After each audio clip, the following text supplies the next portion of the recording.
Elle désigne un régime matrimonial où un individu est lié au même moment à plusieurs conjoints.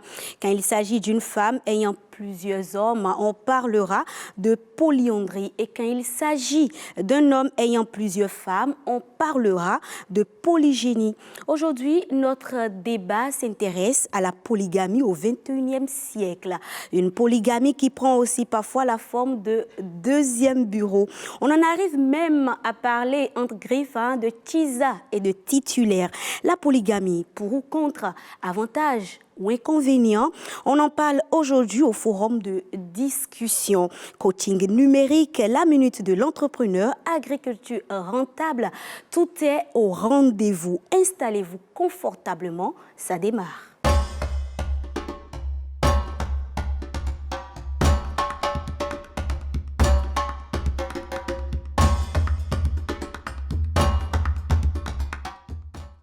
Boris, Valère, comment vous allez?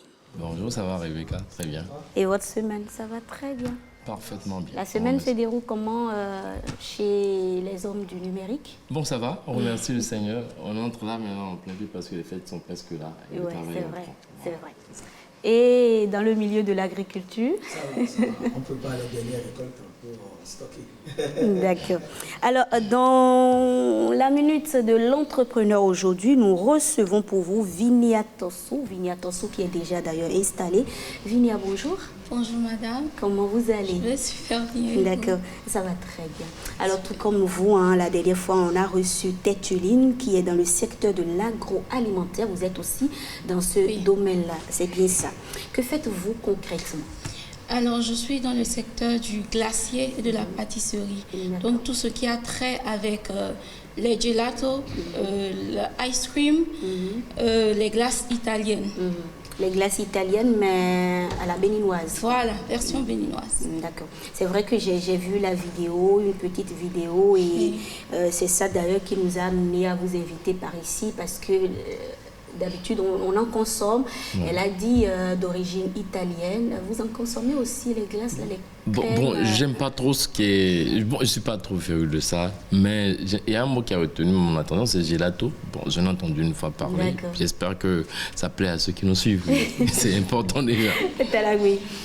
Bon, vous aimez bien les crèmes glacées, rien? Non, moi je ne sais pas, bon, pour ma performance, je pense, mais bon. La performance, de quelle performance parlons? Trop de sucre, c'est pas bon, mais si elle propose un truc sans sucre, je suis... Non, mais justement, est-ce que David, bon, elle va répondre en même temps, est-ce que c'est trop sucré? Non, tous ceux qui ont consommé en fait se sont alignés sur le fait que c'était ni trop sucré, pardon, ni trop sucré, ni pas trop sucré non plus, donc c'est à la normale, à la portée de tout le monde. Et qu'est-ce qui vous a amené justement à commencer par entreprendre dans ce domaine-là concrètement? Ok, en réalité, l'entrepreneuriat m'est venu à la tête en 2019 et c'était le jour de mon anniversaire et j'avais pensé commercialiser des crèmes, des mousses au chocolat, à la framboise, à la fraise, mais finalement j'ai laissé tomber. Puis, l'année de ma licence, en 2020, l'idée m'est revenue, mais cette fois-ci, j'ai approfondi l'idée. J'ai fait des recherches, j'ai fait des essais et je suis arrivée à trouver une recette made in Benin. Made in Benin. Oui, made in Benin. Et ensuite, il y a aussi le fait que j'avais besoin de liberté financière. Du coup, tout ça a contribué au fait de me lancer dans l'entrepreneuriat. Sinon, à la base, vous avez étudié dans quel domaine? J'ai eu la licence en économétrie et statistique appliquée. D'accord, ça se comprend un peu. Alors, vous avez parlé tout à l'heure de Made in Benin, donc là, ça m'intéresse. Les matières premières que vous utilisez justement pour fabriquer ces crèmes-là, est-ce que c'est toujours 100% du Bénin? Bon, pas totalement, parce que, par exemple, le lait, nous n'en produisons pas encore au Bénin. Donc, c'est assez difficile de trouver du 100% dans ton produit, du 100% béninois. Mais nous sommes toujours sur le chemin pour améliorer ce projet. Elle a parlé du lait, mais on a les laits de vache, n'est-ce pas? Bien sûr. Oui, il y a du lait qui est produit au Bénin. C'est vrai que ce n'est pas un lait concentré avec une étiquette bien déployée, mais il y a du lait quand même. Allez Mais au nord, vous ne pouvez pas utiliser le lait Frais comme ça pour justement avoir votre crème. Je pense que là, ça va encore changer le goût. Ou bien vous n'avez pas encore pensé à ça? C'est un projet. Oui. D'accord. Vous le faites, moi je consomme. Immédiatement. Je deviens féru de la chose en même temps. Alors, vous êtes dans le domaine, ça fait combien de temps déjà? Vous avez parlé de 2019, mais est-ce que c'est en 2019 que vous êtes allé directement dans le domaine des crèmes, des mousses au chocolat et autres, ou bien en 2019, vous avez d'abord commencé par toute autre chose? Ok, en réalité, c'est en 2020 que j'ai réellement commencé à vendre, à commercialiser les glaces. Mais en réalité, la pâtisserie, c'est depuis l'enfance. C'est une passion en réalité. D'accord. Donc, au fur et à mesure que l'âge avançait et que le temps évoluait, nous développions chacun dans notre secteur ce qu'on voulait. Donc, moi, j'ai voulu réellement approfondir le secteur du glacier. Du coup, c'est là que l'idée m'est venue en 2020 de chercher et de pouvoir promouvoir le glacier. Et je me suis dit, pourquoi tout le temps consommer à l'extérieur si nous-mêmes on peut produire nos glaces au Bénin? Donc, je me suis donné cette ferme conviction de relever le défi. Relever le défi. D'accord. Alors, comment est-ce que ça se passe? Est-ce que vous avez mis en place des dispositifs qui vous permettent aujourd'hui de fabriquer ces crèmes? Comment est-ce que vous y arrivez? Parce que je pense que les autres, c'est quand même de grosses sociétés. Vous, je ne pense pas que vous avez les moyens de faire comme les autres. Comment est-ce que ça se passe? Expliquez-nous un peu le processus pour avoir justement cette crème-là. Ok, en réalité, tout est fait à la main. Juste une machine qui fouette et qui foisonne, comme on le dit dans le secteur. Et ensuite, nous avons des moules dans lesquels nous les mettons au congélateur pendant au moins 3 heures de temps. Donc ça, c'est compliqué. Quand tu n'as pas beaucoup de moules, c'est assez compliqué. Donc 3 heures de temps au congélateur, vous ressortez, vous démoulez. Ensuite, vous plongez dans le chocolat. J'ai vu ça sur TikTok. Justement, voilà. Vous plongez dans le chocolat et vous remettez encore environ 5 minutes pour que ça prenne avant maintenant d'emballer. Donc c'est tout un processus. Après l'emballage, vous mettez les étiquettes et vous remettez au congélateur. C'est surtout ça. Il ne faut surtout pas en fait casser le processus de congélation. Dès qu'on casse, c'est raté. Donc dès que vous finissez, vous congelez. Et si vous voulez livrer, vous allez mettre ça dans un sac congélation ou dans une glacière et vous allez directement livrer. Il n'y a pas de conservation hors température, on va dire, c'est pas encore développé. Voilà. Ok. Vous avez parlé de nous tout à l'heure. Ça veut dire que vous travaillez en équipe, c'est ça? Oui. Vous travaillez en équipe, vous êtes combien? On est environ 3-4. 3-4. En réalité, c'est la famille. Ah, donc c'est une question, c'est une question de famille. Alors parlez-nous des difficultés, parce que forcément quand on veut innover dans un tel domaine, il y a forcément des difficultés. Quelles sont vos difficultés? Comment vous arrivez surtout à les relever? Assez de difficultés, ça je peux vous l'avouer, parce que en tant que chef d'entreprise, être au front tout le temps, c'est difficile. Entre la gestion du stock, la gestion des personnes ressources humaines, la gestion financière. Beaucoup de choses entrent en jeu en fait quand il s'agit d'entreprendre. Donc il faut avoir un esprit assez fort pour pouvoir diriger en réalité ce genre d'entreprise. D'accord. Alors, on va parler maintenant, pour finir, de la difficulté liée à la consommation. Parce que nous sommes quand même au Bénin, on sait qu'on n'est pas trop habitué au consommation local, même si le mois d'octobre s'est achevé et que la communication, l'idée, c'est de consommer ce que nous produisons. Comment est-ce que vous arrivez à écouler vos produits? Là, c'est une très belle question parce que c'est assez compliqué de faire comprendre aux Béninois que non seulement c'est made in Bénin, mais aussi que c'est fabriqué dans de bonnes conditions, que c'est bon pour eux. Donc, j'essaye d'accentuer ma communication autour de ça.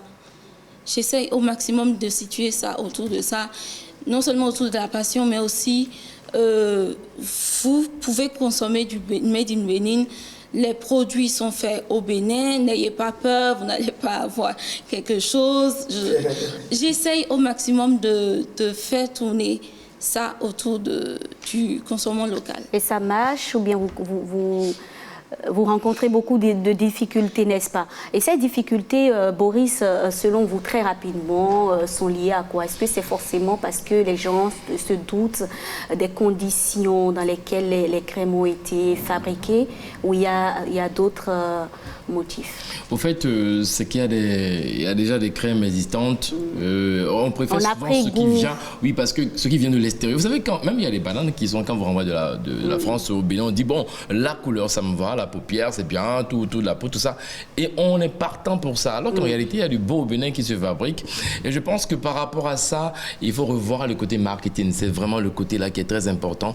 Passer par le canal d'un publiciste qui puisse étalonner, écrire la phrase qu'il faut. Il faut la phrase pour accrocher les gens. Il faut aussi des vecteurs de communication qui sont des influenceurs qui pourront toutefois dire, attention, le produit, je l'ai goûté. Et quand quelqu'un essaie ce produit, il se dit forcément, attention, derrière un influenceur, il y a une masse de personnes, et quand une masse de personnes prend, ils sont convaincus que ouais, ce produit est bon. Mais ne pas faire ce travail en amont, c'est un peu difficile. D'accord.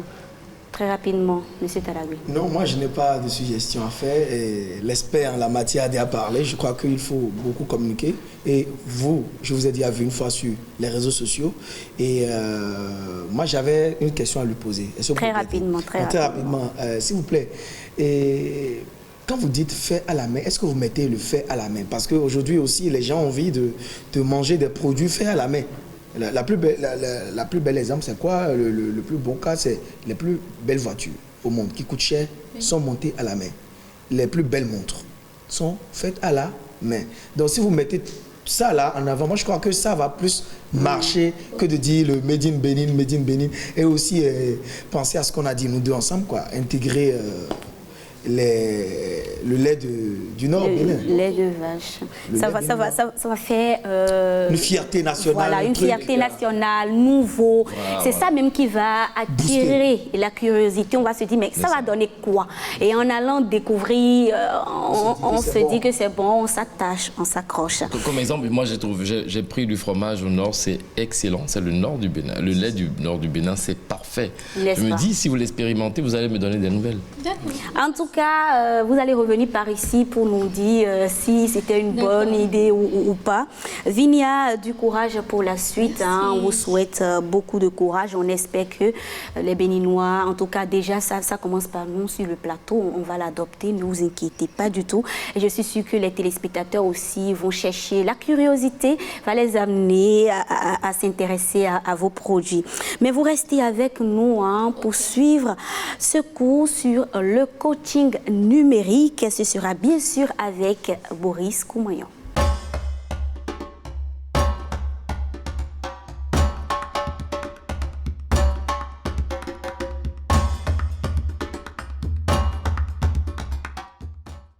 Boris, vous expliquez à Vinia comment cibler un client sur les réseaux sociaux? Oui, effectivement, parce que c'est sûr que Vinia a forcément une page, elle a plusieurs pages peut-être. Elle se dit, mais voilà, j'ai produit, elle est déjà l'exemple typique, hein, j'ai produit j'ai un produit qui est là, je veux le commercialiser, mais j'ai pas de client. C'est un problème parce qu'on a mis de l'argent.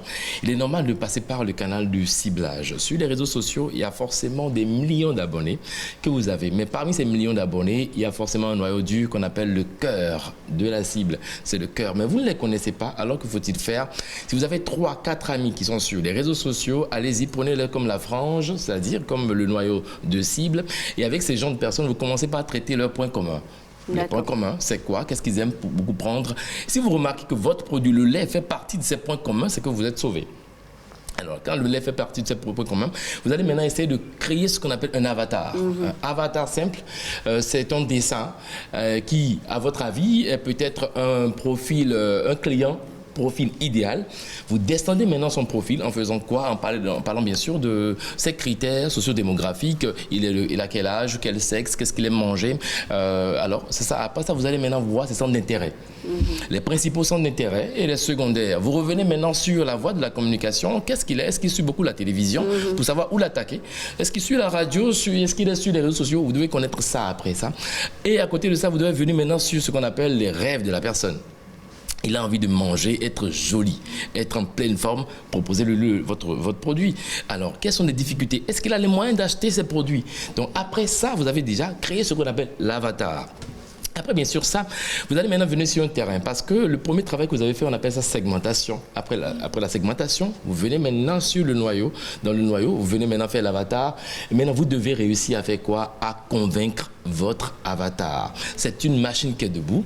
Vous devez forcément persuader cette machine et lui apporter par la suite de la valeur. Lui dit par exemple maintenant, votre lait, votre produit, quand on prend, on ne meurt plus. Imaginez aujourd'hui qu'on dise maintenant que qui veut mourir. Oui, oui. Dites aujourd'hui maintenant, un vaccin est sorti. Quand vous prenez ce vaccin chez moi, vous ne mourrez pas. Laissez-moi vous dire, même si vous mettez ça sur les réseaux sociaux, personne ne va répondre.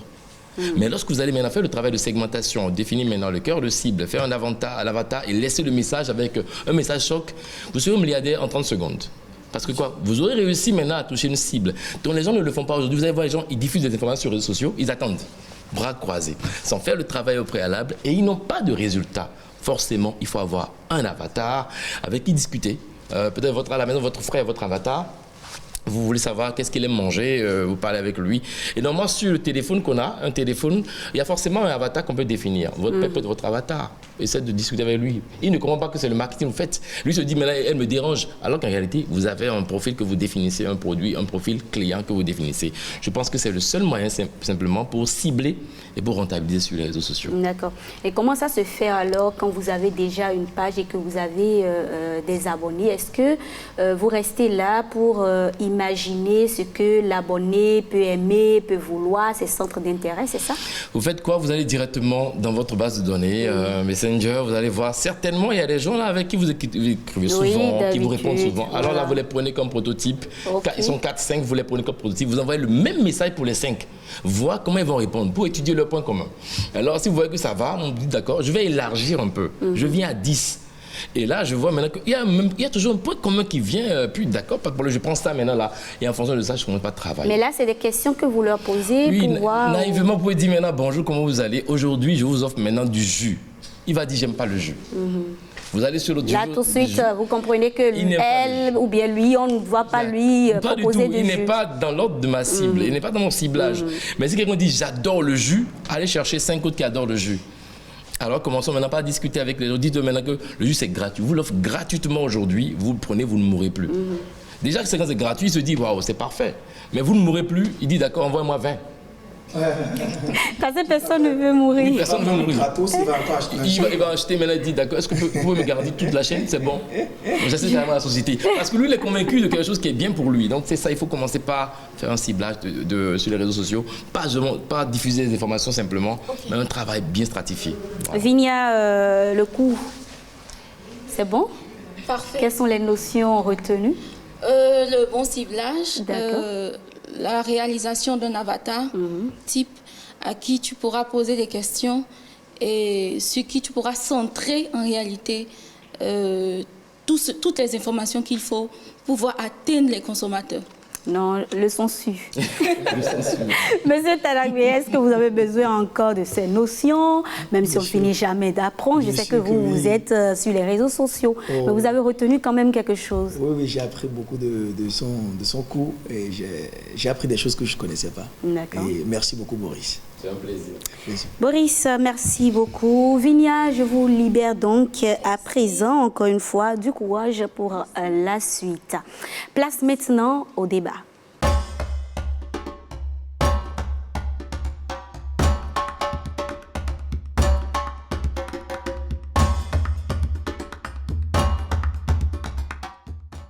La polygamie, un éternel sujet qui divise et qui fait couler beaucoup d'encre et de salive. On aurait aimé avoir sur ce plateau un polygame pour nous raconter son histoire et partager avec nous et vous, chers téléspectateurs, ses expériences. Malheureusement, ils ont tous, on va dire, désisté. Ils ont refusé de se prêter à l'exercice. En tout cas, ceux que nous avons contactés, le débat va quand même avoir lieu. Et sur ce plateau, en plus de mes chroniqueurs, Boris et Tadagbe, on a bien sûr Madame, pourquoi j'oublie son nom, Madame Adjaraou, c'est bien ça. Donc je dis, fais-nous Aurore à pouvoir Adjaraou. C'est au complet maintenant. Ça va. Comment vous allez? Ça va. J'ai dit qu'il n'y a pas de polygame sur ce plateau. Je ne sais pas. Peut-être je me suis trompée. Peut-être je me suis trompée. Non, il n'y a pas de polygame ici. Bon, il peut y avoir de polygame. Oh, Boris peut-être. Non, j'ai dit qu'il peut y avoir de polygame. Pourquoi c'est comme si c'est péjoratif. En tout cas, alors, oui. En tout cas, en même temps, là, j'ai envie d'avoir l'avis de Boris. Moi, je ne dis rien là. Quel est votre avis sur la polygamie? La polygamie, c'est comme la monogamie chez moi. Il n'y a pas de problème tant que quelqu'un a son toit et puis ça va, les enfants sont bien entretenus, tout marche bien. Il n'y a pas de problème. La polygamie. oh, je ne dis rien maintenant. Mais j'ai besoin de votre avis sur la question. Polygamie? Oui. Moi, je crois que l'amour ne doit pas être partagé. Je crois qu'un homme, une femme. Bon, je ne connais pas les autres réalités, donc je ne juge pas. Je ne peux pas juger. Mais je crois que c'est normal. Un homme, une femme. C'est normal. Une seule femme, ce n'est pas d'abord facile à gérer, émotionnellement, intellectuellement. Ça reste votre avis, n'est-ce pas? Voilà, c'est mon avis. Ça n'engage que moi. Madame Adjaraou, votre avis sur la polygamie en tant que femme, puisque les hommes ont parlé? Je dis merci pour l'honneur que vous êtes en train de me faire. J'étais en train de sourire parce que je suis face à un monsieur très jeune qui a subtilement rejeté la question et j'ai souri. Puisqu'il est encore jeune, je dis avec le temps on verra. Mon avis sur la polygamie, pour moi, c'est pas mal et c'est pas bien non plus. Quand on sait gérer, c'est bien. Mais quand on ne sait pas gérer la polygamie, c'est mal. Qu'est-ce que vous mettez dans quand on sait gérer? Quand on sait gérer, c'est aller à l'école des anciens. Puisque les jeunes, les jeunes d'aujourd'hui ne savent plus gérer la polygamie. Au sens propre du terme, c'est le fait de rassembler plusieurs femmes sous un même toit et être le chef, le maître de l'équipe, c'est-à-dire le président. Le capitaine de bord. Voilà, le capitaine, en griffe. Maintenant, si le capitaine ne sait pas bien gérer les fonctions du bateau, je pense directement le bateau va chavirer. Je m'en vais dire, au temps de nos grands-pères, la polygamie se gérait avec tact, avec doigté et avec beaucoup de diplomatie. Oui, je pèse bien mes mots. La polygamie se gère avec tact, doigté et beaucoup de diplomatie. D'accord. Je sais ce que je mets dans diplomatie parce que quand on a deux femmes, je commence par deux. Quand on a deux femmes, nous avons vu nos pères faire. C'est-à-dire qu'il faut donner le même amour. Quand on dit donner le même amour, ce n'est pas aimer au même titre les femmes parce que chaque femme... Mais sa particularité. Voilà. Maintenant, je m'en vais donner un exemple. Vous donnez 10 000 à la première comme agent de popote. La seconde qui est là, elle a peut-être un enfant, l'autre a 3 enfants. Et vous donnez 10 000 à celle qui a déjà 3 enfants. Et vous donnez 10 000 à celle qui a un enfant. Je pense qu'il y a déjà des déséquilibre quelque part. C'est surtout ça que les hommes n'arrivent pas à gérer. C'est la popote, je viens directement au lit. Parce que moi, je dis les choses telles qu'elles se présentent. Parlez. On aime vous écouter en tout cas. Quand on va au lit, c'est-à-dire le devoir même conjugal.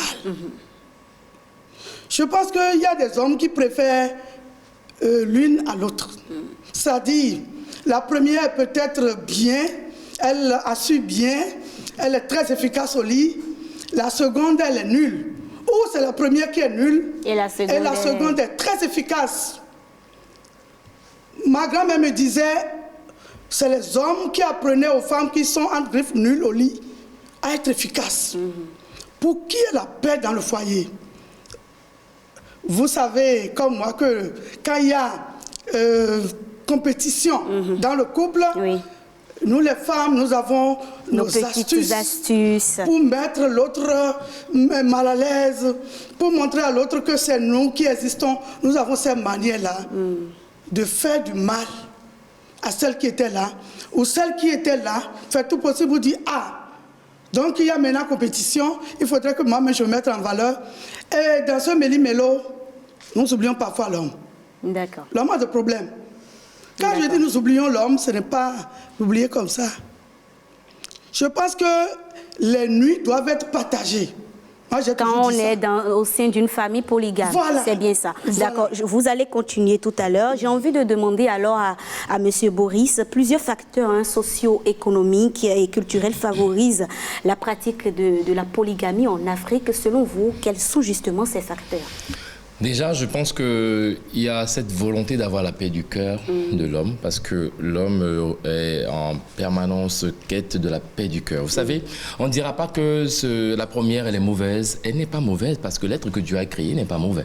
Mais on a une ambition. D'autres qui sont férus de la femme, ils veulent la forme, ils veulent si. Vous savez, il y a certaines femmes maintenant qui sont au foyer, elles se disent déjà que, mariée, j'ai le titre foncier du foyer. J'ai ce qu'il faut. Elle se gargarise, elle se dit maintenant que ça va. Alors qu'en réalité, c'est maintenant que la drague au foyer reprend. C'est maintenant que son mari devient maintenant son objet qu'on manipule, qu'on triture, qu'on arrive maintenant à habiller, à rhabiller, tout ça.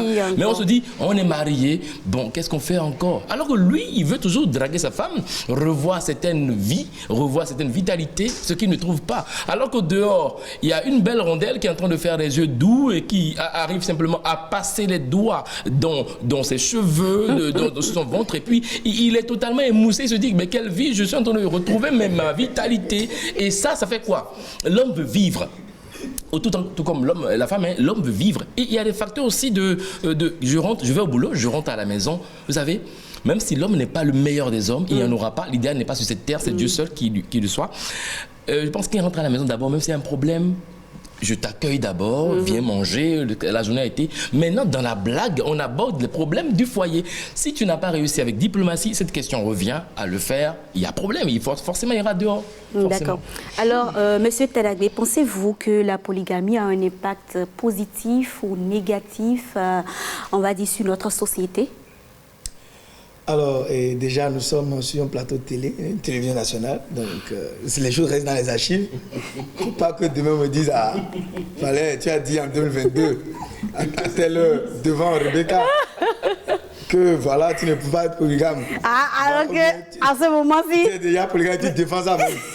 Donc, je ne peux pas, je ne connais pas le futur, mais je sais que, vraiment, honnêtement, si on va être en paix avec soi-même, à l'ère du 21e siècle, surtout en 2022, avec la cherté de la vie. Moi, je prends toujours le coup que ça représente de s'engager dans une relation avec ça dit financièrement ou émotionnellement? Financièrement, émotionnellement et intellectuellement.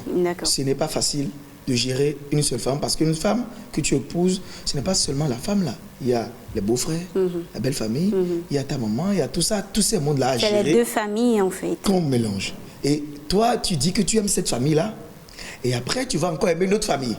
Et bien, entre les deux familles, il y aura une qui va vouloir être ta préférée. C'est comme... quel exemple je vais prendre? Comme un papa qui a deux enfants. Deux enfants qui aiment un. Qui aiment un papa. Et puis la maman qui est délaissée, voilà, elle n'a pas d'amour, mais la maman va faire tous les trucs pour que les enfants aussi pensent à elle. Donc, si toi, l'homme, déjà, tu travailles, tu n'as pas la tête à ça, oh, l'autre fait tout possible pour être tout le temps avec toi, et l'autre pense qu'elle est délaissée, elle peut aller faire un truc chez un féticheur, elle peut aller chercher des astuces chez des personnes mal intentionnées qui vont vouloir l'aider. Oh, c'est toi qu'on veut détruire. Peut-être toi, tu es un grand patron, tu es un entrepreneur succès et tout, et les autres, ne sachant pas comment ils vont faire pour t'attaquer, ils vont passer par, bien sûr, la seconde femme, pour t'atteindre. Dans tout ça, ce que je retiens, c'est que vous êtes en train de dire, en tout cas, que la polygamie a un impact négatif. C'est ça. Je ne dis pas à un impact négatif parce que je n'ai pas encore expérimenté. Mais de tout ce que vous êtes en train de donner comme exemple, c'est qu'il ne faut pas y aller. Il ne faut pas s'aventurer. Honnêtement, aujourd'hui, quand je vois 10 polygames... Ce ne sont pas des polygames heureux? Non, c'est pas, ils ne sont pas heureux. Quand je vois 10 polygames, ceux qui sont les plus heureux, d'abord, premier critère sur les 10, là, peut-être c'est 2. Et parmi les 2, c'est celui qui a l'argent qui sera le plus heureux. Donc vous pensez que l'argent aussi est un facteur déterminant dans le fait d'être heureux en polygamie? Je vous explique. Toi, tu es polygame, tu es maçon, tu es polygame. À peine par mois, tu gagnes 100 000. Or, tu as déjà plus de 200 000 francs de charge. Tu vas vite mourir d'AVC. C'est pour ça que les gens ne meurent pas. En fait, les gens ne vivent pas longtemps en Afrique. Je crois que c'est la polygamie. Parce que tu as déjà tes soucis, tu as des dettes. Tu reviens à la maison, madame qui dit que l'autre enfant a un problème, madame qui dit de l'autre côté que le courant est terminé et tu es mélangé. Moi, je pense que pour vivre heureux, il faut vivre avec une seule femme. Voilà, c'est tout ce que je voulais depuis. Comme le père de la nation. C'est tout ce que je voulais depuis. Voilà. Madame Adjalo, vous avez un mot à ajouter très rapidement concernant l'avis de monsieur, la position de monsieur Talawi. Au prime abord, j'ai déjà parlé de sa position. Depuis le début, moi, j'ai déjà su sa position. Et j'ai dit, quand il dit, il émet des réserves, et c'est ça que j'aime en lui. Puis il dit, demain. Demain, c'est loin, mais c'est à côté. Quand les hommes, mon frère qui est à côté, il a été tellement bien, il a été honnête et j'ai aimé. Quand l'homme décide de prendre une seconde épouse, c'est pas lui qui décide en fait.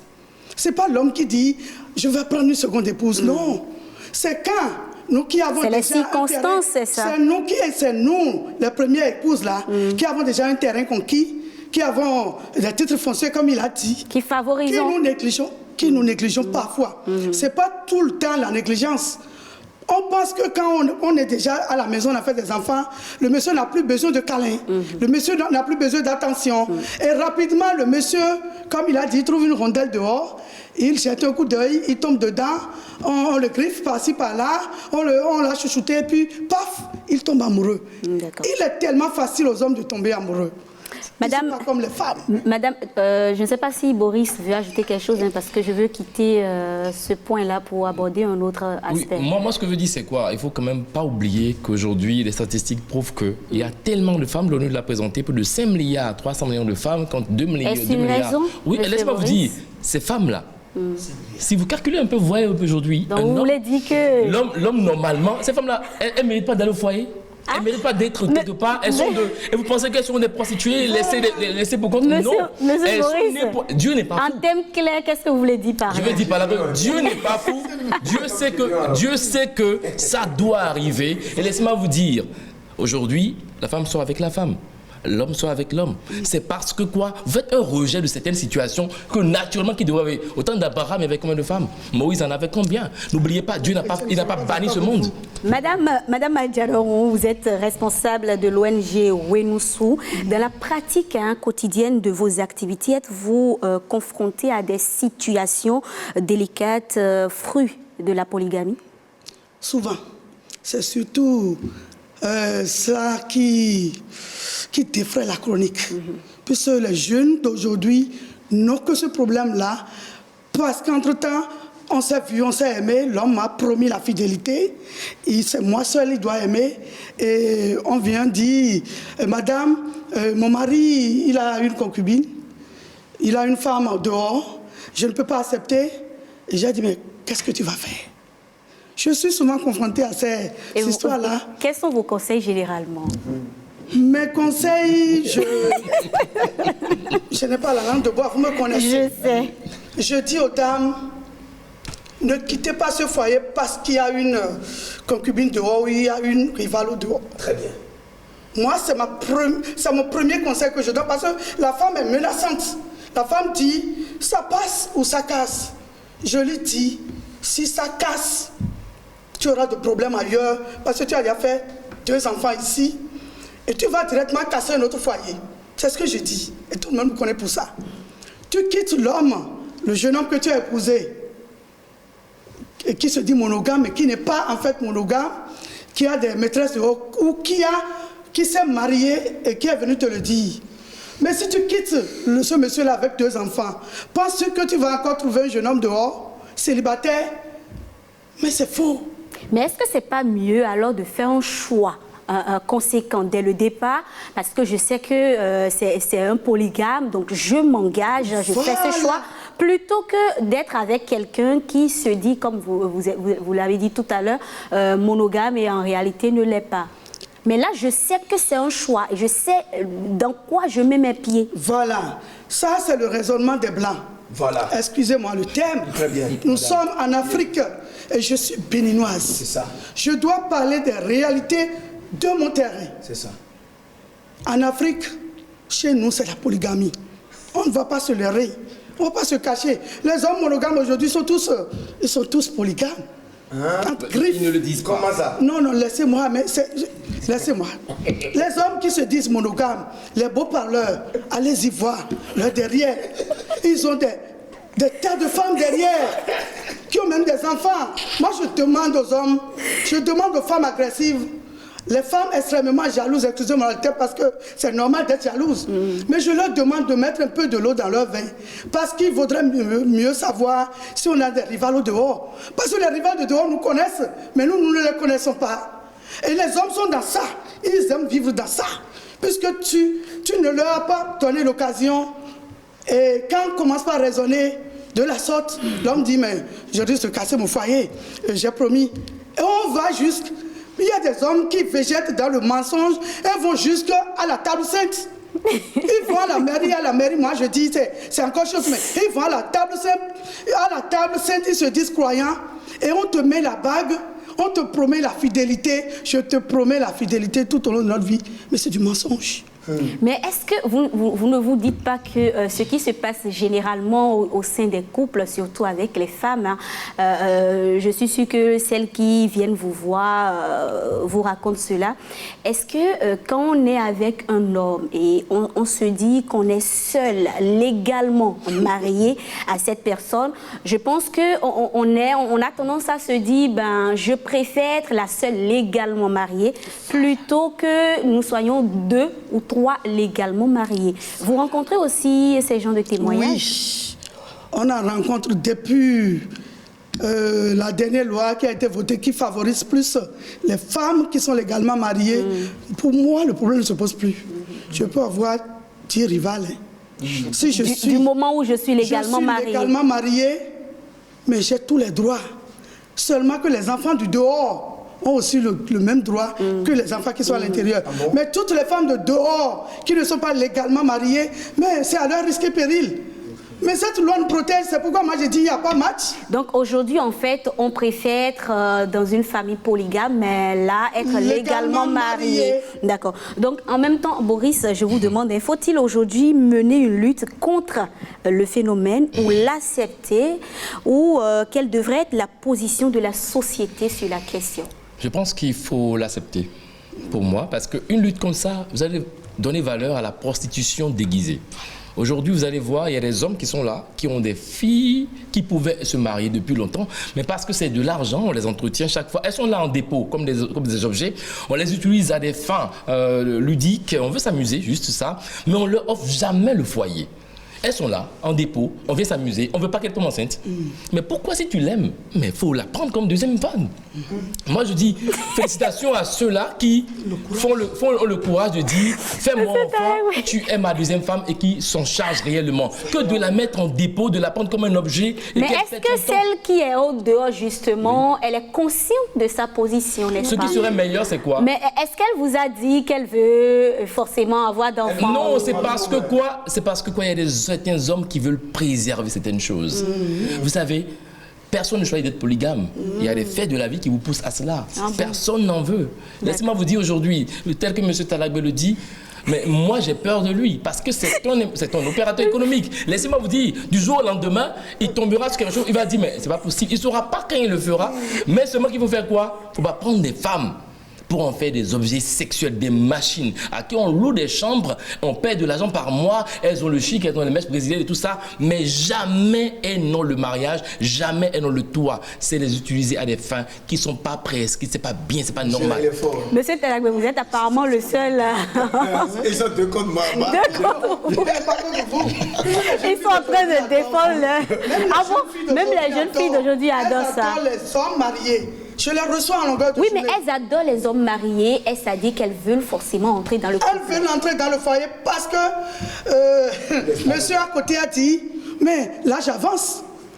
Si elles n'entrent pas dans le foyer, mais les femmes qui viennent me consulter, elles sont de là de 25 ans, elles ont 30 ans.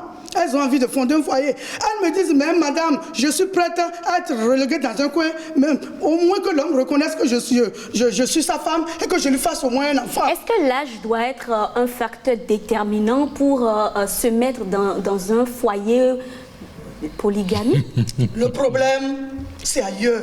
Ce n'est même pas l'âge. Le problème est où? C'est la société dans laquelle nous vivons. Ok, maintenant, cette société dans laquelle nous vivons, ça me fait mal. Hein. Monsieur Tingbi Azalou aurait dû être sur ce plateau justement, pour nous parler d'un point de vue sociologique. Mais justement, cette société dans laquelle nous vivons, les coutumes, les traditions, vous pensez que tout est rose et qu'on devrait accepter surtout dans le domaine, en tout ce qui concerne la femme doit se marier à un certain âge et qui amène justement aujourd'hui les jeunes filles à s'engager auprès des hommes mariés? Madame, je dis depuis ce que vous dites là, c'est l'idéal, mais c'est pas pour mon continent, c'est pas pour mon pays. Est-ce que c'est pas pour... Non, j'ai une question. Est-ce que c'est pas pour votre continent ou c'est la société justement de votre continent là qui l'impose? Non, c'est pas une imposition en fait. Avant, au temps de nos grands-mères, je peux parler dans votre sens, je peux dire que c'est une imposition. Mais à l'heure actuelle, où je reçois les jeunes femmes en détresse en longueur de journée, c'est des femmes même qui sont prêtes pour rentrer, pour être deuxième épouse, pour être troisième. Elles vont même jusqu'à... L'homme dit, j'ai déjà 3 épouses. Et je voudrais que tu sois une tisa quelque part là. Mais elles disent, ça, je m'en fous. Selon vous, c'est dû à quoi? Est-ce que c'est dû à un manque, à un besoin financier, une affection? Pas tout le temps. Parfois, c'est un besoin financier. Parfois, c'est des femmes bien responsables, qui ont déjà un métier propre et qui gagnent bien, mais qui n'ont pas pu retrouver l'homme de leur vie. Il y en a plein. Mais qui sont malheureusement tombées amoureuses d'un homme qui a déjà un sac lourd. Donc elles sont c'est pas depuis, je vais vous dire quelque chose. Monsieur a dit tout à l'heure que l'homme ne va pas à la polygamie parce qu'il a envie d'être polygame. Je voudrais vous dire la même chose. La femme ne va pas à la polygamie parce qu'elle veut rester 3e épouse, 2e épouse, non. C'est les circonstances de la vie. D'accord. Alors, très rapidement, pour boucler ce sujet-là, le débat sur ce sujet, généralement, quand on parle de polygamie, on pense aux femmes. Mais il y a aussi les enfants, n'est-ce pas? Oui. Les enfants ne sont pas touchés par la polygamie? Très. Non, c'est ça qu'on parle encore de diplomatie. Vous savez, l'homme qui est intelligent, quand vous allez en Côte d'Ivoire, par exemple, vous allez voir la plupart des Ivoiriens qui ont fait le village, ils n'amènent pas deuxième femme sous le même toit. Ils isolent une. Parce qu'ils ne veulent pas que forcément que un enfant voit l'autre et si cela pour éviter des problèmes. Il y en a plein en Côte d'Ivoire. Au Bénin, ça a commencé par s'expérimenter au Bénin. Rarement vous allez voir maintenant là, 2 femmes sous le même toit, c'est très rare. L'autre peut être là-bas. C'est parce qu'on veut s'éviter des ennuis. Maintenant, si tu es un homme équilibré, tu fais quoi? Ce que tu as fait à l'autre enfant, tu peux le faire à celui-ci. Il faudrait quand même équilibrer un peu, même si on ne peut pas toutefois. Les enfants, ils ont le même droit, mais c'est seulement au niveau des femmes qu'il faut que la deuxième reconnaisse la place de la première et qu'il y ait équilibre. C'est important. D'accord. Qu'il y ait équilibre, ça dit que l'enfant ne sera pas touché, ne sera pas une victime un peu plus tard, Monsieur Talagbe. Moi, je crois que la polygamie, ça touche plus les enfants que les parents parce que parfois, les enfants font de l'hypocrisie et on dit que c'est mon enfant qui sera le meilleur, qui sera le plus excellent, il sera tout. Il y a une compétition parfois saine, parfois malsaine, jusqu'à aller à des cas d'envoûtement, de kidnapping et tout. Moi, je crois que je reste sur ma position pour l'instant. Pour vivre heureux, il faut vivre avec une seule femme. Avec une seule femme. Mais avoir des teasers au dehors, avoir des maîtresses. Je ne suis pas malhonnête sur ce point. Si ça arrive, je prends. Si ça n'arrive pas, je reste sur mon équilibre. Madame Adjada, très rapidement, concernant les enfants. Et ce serait votre mot. Concernant les enfants, je demande une polygamie saine. Ce que je mets dans polygamie saine, c'est de faire comme nos grands-parents, aller à leur école, essayer de rassembler les enfants de temps à autre, même si les mamans ne sont pas là. Le papa doit être diplomate.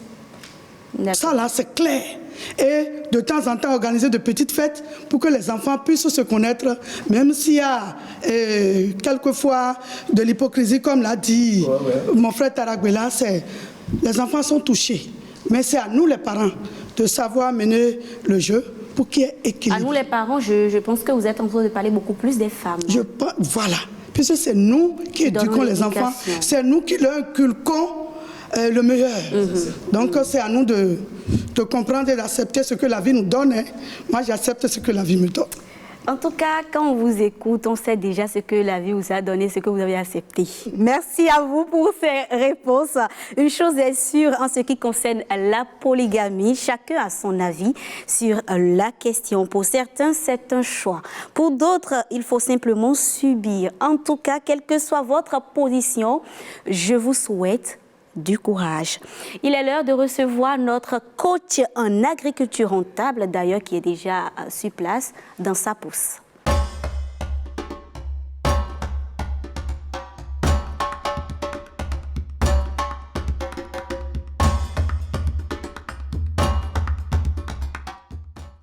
Taragbe Valère Ronceau. Bonjour Rebecca. À nouveau. Bonjour tout le monde.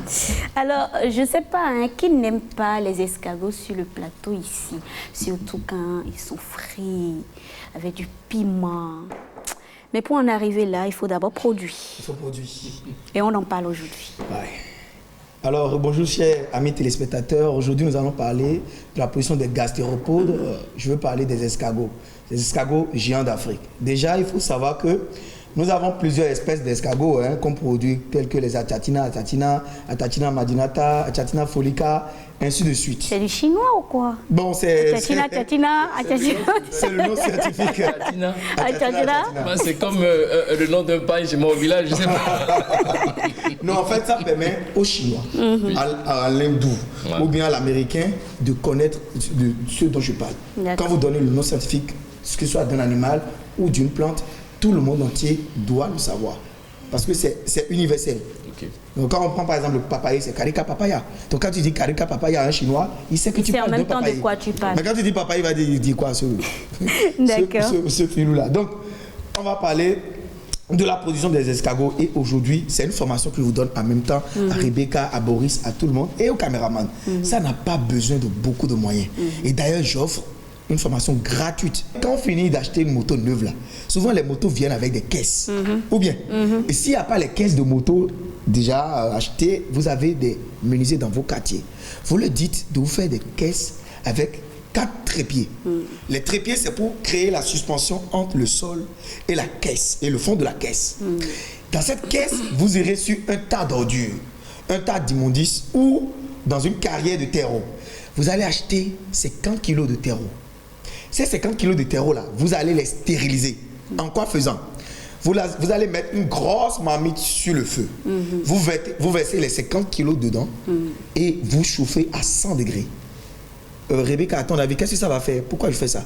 À 100 degrés? Oui, pourquoi je chauffe le terreau? Je ne sais pas trop. Boris, pourquoi je fais ça? Pour provoquer, c'est sûrement pas appâter, c'est pas trop. Alors, je le fais pour stériliser le terreau. Okay. Je veux un substrat neutre. D'accord. Donc, le terreau a déjà quitté un tas d'ordures. Vous aussi. On va manger les escargots. Ça a quitté un tas d'ordures avec les microbes qui sont néfastes pour les escargots et pour l'homme. Si vous ne le savez pas, il y a des virus qui restent dans l'eau de ruissellement, qui sont causés par des escargots et qui sont très mortels. Et c'est même interdit. Les escargots que nous ramassons alors en période de pluie, justement sur les tas d'ordures, ça veut dire qu'on ne peut pas les manger. Il faut beaucoup faire attention. Il faut faire attention, il y a des escargots qu'on ne consomme pas. Il y a des virus, par exemple, qui sont à l'origine de la bilharziose. La bilharziose, c'est une infection des pieds et vous commencez à vous gratter les pieds jusqu'à ça fait une grosse plaie et vous dépensez des millions. Okay. Donc, interdit aux enfants de nager ou bien aux personnes adultes de nager pieds nus dans l'eau de ruissellement ou les eaux stagnantes dans les bas-fonds. Attention. Et maintenant, pour éviter ça, il faut produire ces escargots à la maison. Donc, le terreau est stérilisé. Vous allez chez les éleveurs professionnels, vous allez demander les géniteurs. Et dans une caisse de 1 mètre de long sur 50 cm de large, vous allez mettre en moyenne 30 géniteurs. Les escargots sont, à votre avis, unisexuels ou bien hermaphrodites? Hermaphrodite, ça serait dangereux, c'est pas trop. Ça serait unisexuel. Hermaphrodite, non.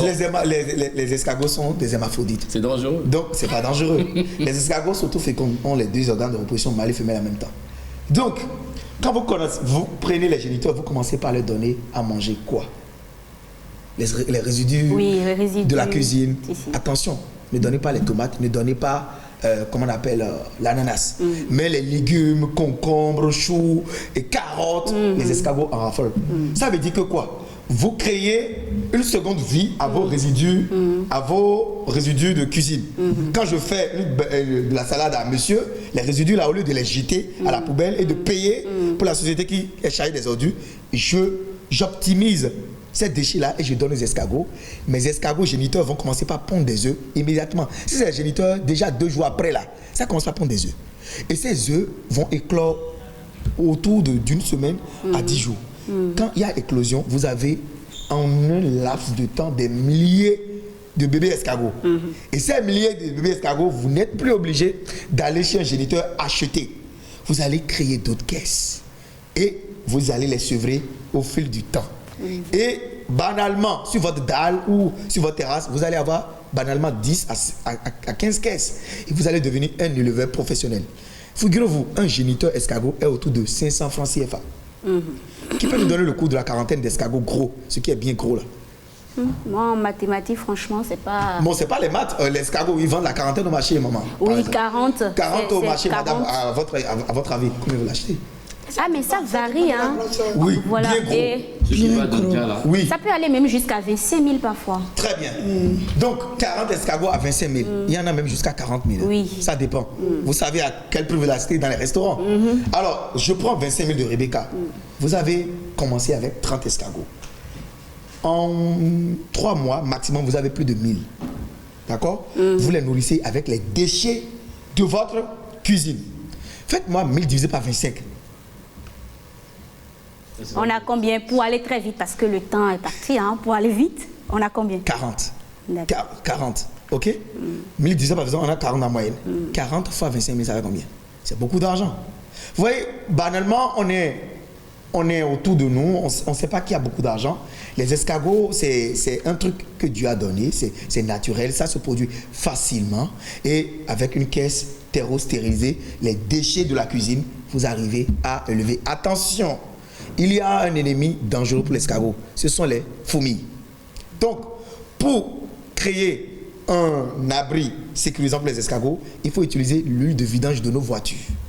Donc, vous avez certainement une voiture ou une moto. Donc, quand vous faites la vidange, vous allez chercher les boîtes de tomates, les boîtes de conserve de tomates là. Vous mettez chaque pied, les 4 pieds de votre unité de production dans cette boîte de tomates et vous remplissez d'huile de vidange. Et qu'est-ce qui va se passer?